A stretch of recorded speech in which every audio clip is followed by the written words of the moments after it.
O coronavírus tem se espalhado pelo mundo como uma nova epidemia que está afetando economias, como a economia chinesa, impedindo milhares de pessoas de ir trabalhar, gerando quarentenas, onde o Estado interfere e cria bloqueios no transporte das pessoas, em áreas contaminadas. E agora esse vírus finalmente chegou no Brasil, e agora tem pessoas contaminadas aqui no Brasil, podendo contaminar muitas outras. Já tem outras pessoas suspeitas também, é um vírus que você não detecta imediatamente, pode ter muitas pessoas contaminadas que ainda não foram detectadas. E o que eu tenho para falar sobre um vírus? Obviamente eu não sou médico, eu não sou biólogo, eu sou um filósofo, mas eu tenho alguma coisa a dizer sobre as implicações éticas da interferência que o Estado faz por causa desse vírus. Isso é benéfico ou maléfico? Então, primeiramente, na questão da contaminação, o que o Estado faz, ele cria linhas imaginárias, porque quando uma pessoa pega um mapa e desenha uma linha de um país inteiro, pega um exército e diz: este aqui é o país tal e nós controlamos o país tal, o que o Estado está fazendo nada mais é do que usar a força das suas armas, do seu exército, do monopólio da força, para determinar que isso daqui é uma fronteira, porque não há nenhum critério objetivo para determinar a fronteira. Obviamente, desenhar uma linha imaginária no mapa não é um critério objetivo. Se eu desenhar uma linha em torno do sistema solar e disser que eu sou o dono do sistema solar, obviamente isso não me torna dono do sistema solar. Obviamente o critério objetivo só pode ser a propriedade privada, o uso legítimo que alguém fez de um recurso, se tornou proprietário desse recurso sem que violasse propriedade de outros proprietários, ou trocou voluntariamente suas propriedades e se tornou proprietário. E obviamente a gente já sabe, já expliquei bastante aqui no canal, que não é assim que o Estado se torna proprietário de um território. Ele se torna pela força, ou melhor, ele não se torna proprietário, ele controla o território pela força, passa por cima do direito dos outros proprietários. Então, o que o Estado faz em relação ao coronavírus ou a uma epidemia?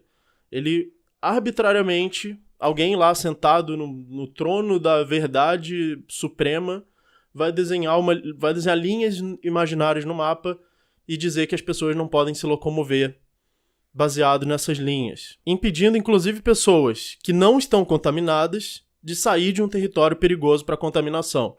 Ou seja, totalmente arbitrário. Agora, você precisa do Estado para criar uma quarentena? Você precisa do monopólio da força sobre um território para criar uma quarentena? Obviamente não. Porque se eu sou proprietário de algum lugar, por exemplo, eu sou proprietário de um shopping e eu não quero que pessoas que frequentam o meu shopping sejam contaminadas pelo coronavírus ali dentro. Então o que eu faço? Eu posso determinar, sendo proprietário, quais pessoas podem ou não podem entrar. Se eu quiser determinar que uma pessoa contaminada, diagnosticada, não pode entrar no meu shopping, eu posso determinar. Isso na lei de propriedade privada. Claro que o Estado passa por cima dessa lei e impede que os proprietários façam isso. Isso é o que eu estou falando que pode ser feito sem o Estado, sem a interferência do Estado.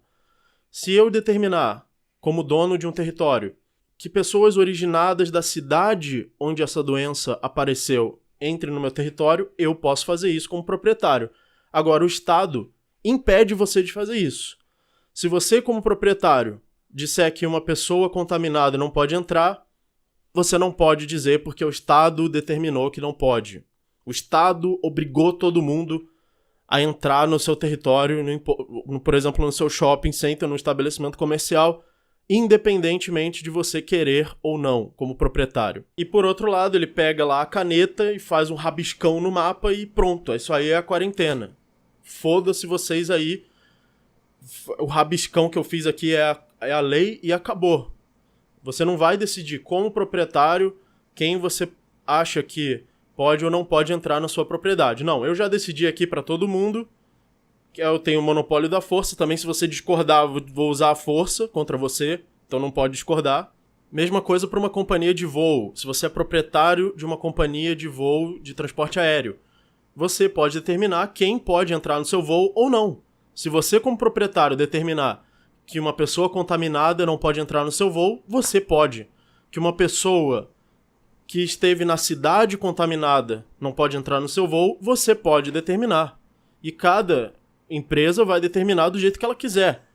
E as pessoas também, gostando ou não gostando disso, podem discordar, podem denunciar, falar sobre isso na internet, expor o que está acontecendo.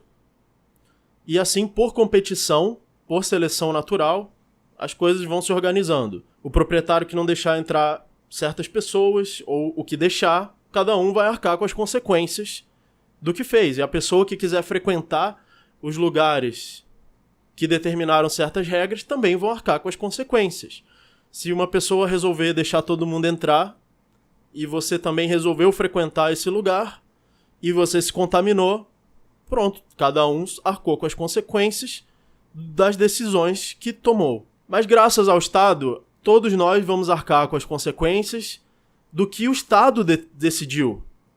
Se o Estado decidiu uma coisa que vai ferrar todo mundo, pronto, você não pode discordar, é o monopólio da força. Ele vai usar a força contra você.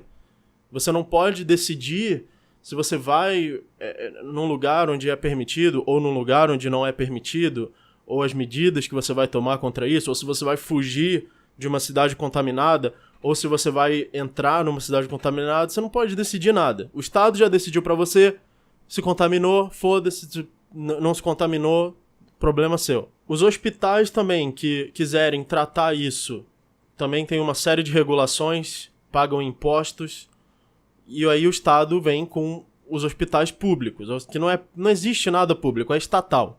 Ou uma coisa é privada ou é estatal, não existe público. Ou por acaso algum recurso cai do céu e aparece infinito para todo mundo. Óbvio que não. O que se chama de público é estatal, controlado por um monopólio da força, ou não controlado por um monopólio da força, é o privado. Aí você diz, mas tem empresas, corporações privadas que usam o Estado, então são parte do Estado, né? Privado é o que não usa o Estado. Então você quer tratar os doentes, criar tratamentos, o Estado vai te atrapalhar também, porque ele cobra impostos e regulações, coloca barreiras na sua vontade de ajudar a curar e combater a doença e lucrar com isso, que é bom. Lucrar com isso significa que você pode ter mais recursos e continuar fazendo aquilo que você está fazendo que está beneficiando as pessoas. Como a saúde estatal não precisa lucrar, cada um faz qualquer coisa, de qualquer jeito, por isso que é um lixo, por isso que tudo que é estatal é um lixo, porque não importa o que as pessoas façam, elas vão ganhar do mesmo jeito e você vai pagar do mesmo jeito. Enquanto que algo que dá lucro, algo que é privado, precisa oferecer um serviço bom, precisa tratar bem o cliente para que você continue pagando, para que você continue acreditando que vale a pena pagar por esse serviço. Essa é a diferença entre privado e estatal. Então o que o Estado faz?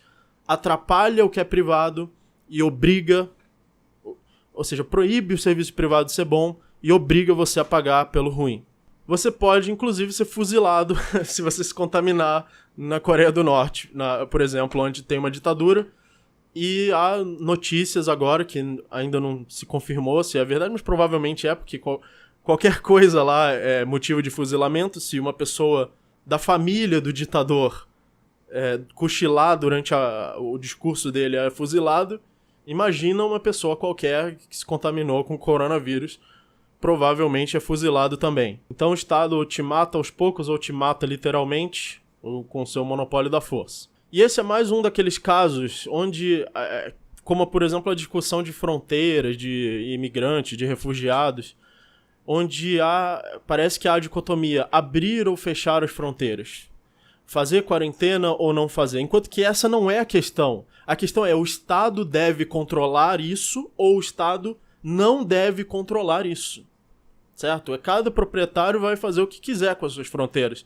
Cada proprietário vai abrir, vai fechar, vai fazer o critério que ele quiser.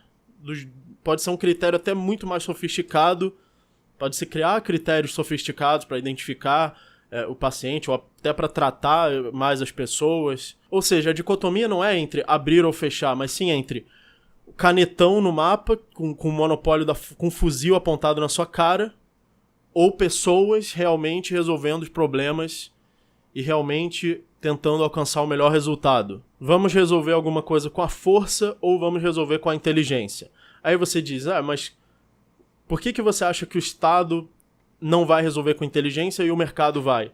Simplesmente pela noção do que é inteligência. Inteligência é um sistema, por exemplo, o cérebro, onde vários neurônios estão enviando sinais, bilhões de neurônios estão enviando sinais diferentes e testando se esses resultados dão certo. Se não derem certo, aqueles sinais são inibidos. Se der certo, aqueles sinais são estimulados. Isso é o aprendizado. A forma como o cérebro aprende é exatamente a mesma forma como o mercado aprende. Aqueles que conseguirem um bom resultado no mercado vão continuar tendo cliente, vão continuar tendo lucro e vão continuar produzindo esse mesmo resultado e estimulando os outros a produzir esse resultado. Aqueles que tiveram resultado ruim vão falir, não vão ter lucro e aquilo vai ser inibido. Agora, no caso do Estado, você não tem como inibir ou estimular alguma coisa pelo resultado que ela está dando, porque simplesmente o Estado vai forçar isso em cima de você, vai forçar isso goela abaixo. Todo mundo morreu, todo mundo ficou doente? Não importa, vou forçar isso goela abaixo, porque o Estado é o monopólio da força, ele vai decidir de qualquer jeito. Eu não gostei do que o Estado fez, eu posso sair desse Estado e agora ser cliente de outro Estado? Não, porque a definição de Estado é o monopólio. A definição de Estado é aquilo que você não pode decidir, que você não vai mais aceitar e que você vai agora contratar um outro. Então, por isso é importante estudar filosofia. Porque em relação a medidas políticas, a medidas que você possa tomar para decidir qual vai ser a quarentena, qual é o território que eu vou abrir ou fechar, essas medidas não podem ser decididas pelo conhecimento do vírus, de biologia, medicina. Claro, você precisa desses conhecimentos para tratar os pacientes, mas não para decidir onde vai ser a quarentena, qual é a medida que eu posso tomar, porque essas medidas são éticas e econômicas. Então você precisa entender o quê? Filosofia. Você precisa entender como a sociedade funciona para tomar essas decisões. Elas não são decisões médicas ou decisões biológicas, mas sim decisões éticas e econômicas. É sobre monopólios, sobre o mercado, sobre a geração de valor, inclusive valor da saúde. Saúde é um valor também gerado pelo mercado, ou seja, a vida. Tem gente que quer separar a vida do mercado, como se dissesse que o mercado lida só com dinheiro. E o Estado não, o Estado protege a vida, como se a vida não fosse uma coisa física, escassa, um recurso como qualquer outro, como se a sua saúde, o seu corpo e o funcionamento dele não fosse um recurso como qualquer outro, como se caísse do céu, como se pela bondade divina uma autoridade sentada no seu trono pudesse conceder o dom da vida por aí de graça e sem consequências, sem um mecanismo sustentando isso. E nessa hora não adianta você estudar ciência, não adianta você estudar estatística, não adianta você ser biólogo, não adianta você cuidar bem de finanças. Nessas horas só a filosofia vai te dar a resposta certa. Assim como na resposta que eu fiz recentemente ao Samidana, onde ele fala que austríacos não vão te dizer quantos por cento vai subir tal recurso e quantos por cento vai cair, eles não conseguem prever isso. Mas a gente consegue dizer qual é o mecanismo pelo qual você gera todo esse valor dos recursos. Qual é o mecanismo pelo qual recursos podem subir mais. E o monopólio é exatamente o que não é esse mecanismo. O mecanismo é a competição. E exatamente por isso eu comecei o curso de filosofia aqui no canal. Se você quer entender as bases econômicas da sociedade, as bases éticas da sociedade, como deduzir isso, como ter um método objetivo no qual você pode deduzir e provar essas verdades, você pode aprender isso agora no curso de filosofia que tem aqui no canal para os membros do canal. Para se tornar um membro do canal, você só precisa clicar no botão Seja Membro e tem diferentes valores que você pode contribuir todo mês para ter acesso às aulas. É no mínimo uma aula do curso de filosofia por semana.